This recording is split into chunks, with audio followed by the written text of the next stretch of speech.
Valeria Messalina's story is one of the most scandalous, shocking, and intriguing tales in Roman imperial history.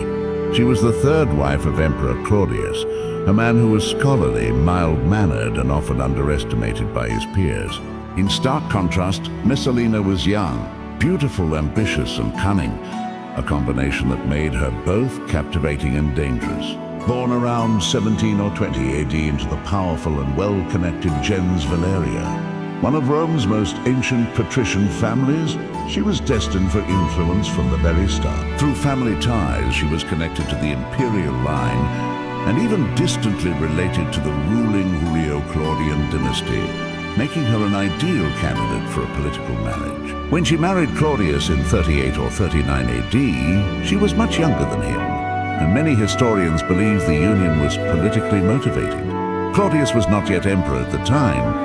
He would rise to the throne after the assassination of his nephew, Emperor Caligula, in 41 AD. This sudden turn of events made Messalina the most powerful woman in Rome. With her new position as empress, she wielded influence over the imperial court, senators, and even military commanders.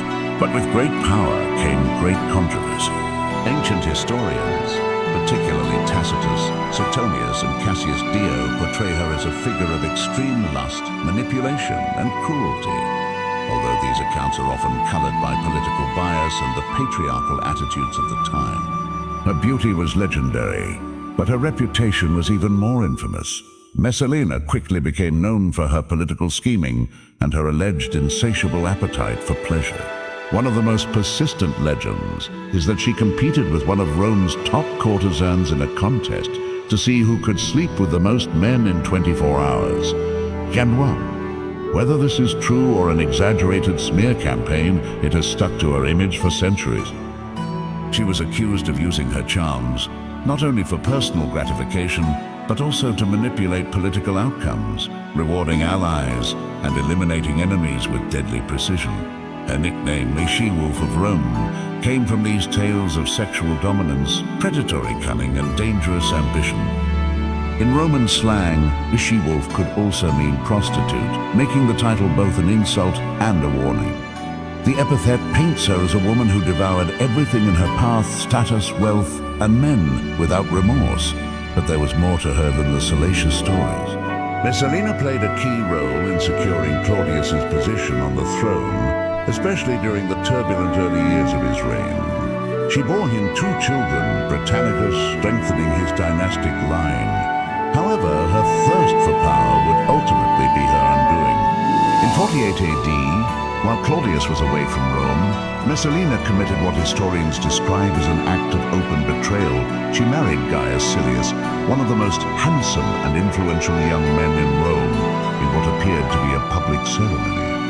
Some scholars believe this was not just a love affair, but a calculated coup attempt, intended to replace Claudius as emperor. News of the marriage reached Claudius, and at first he could not believe it. But once the truth, or at least the version presented by his advisors, sank in, the response was swift and brutal. Narcissus, Claudius's freedman and trusted secretary, took charge of the situation. He convinced the emperor that Messalina's actions were treasonous and that she posed a direct threat to his life. Without giving her the chance to defend herself in front of Claudius, Narcissus ordered her execution. Messalina was hunted down in the gardens where she had fled. Tacitus writes that she tried to take her own life but lacked the courage, and so a soldier carried out the fatal blow. She was likely no older than 30 when she died, but her legacy would live on for centuries. The story of Valeria Messalina is a blend of fact and legend, truth and propaganda. Ancient historians, mostly men, delighted in portraying powerful women as dangerous seductresses, and Messalina fit the mold perfectly. Whether she truly engaged in all the acts attributed to her, or whether she was the victim of political slander, her name became synonymous with betrayal, lust, and ambition. In literature, art, and theater, she has been immortalized as the ultimate femme fatale of ancient Rome. Her fall from grace was as dramatic as her rise. One moment she was the most powerful woman in the empire, with influence over life and death in the Imperial court. The next, she was a hunted criminal, abandoned by the very power she had helped create.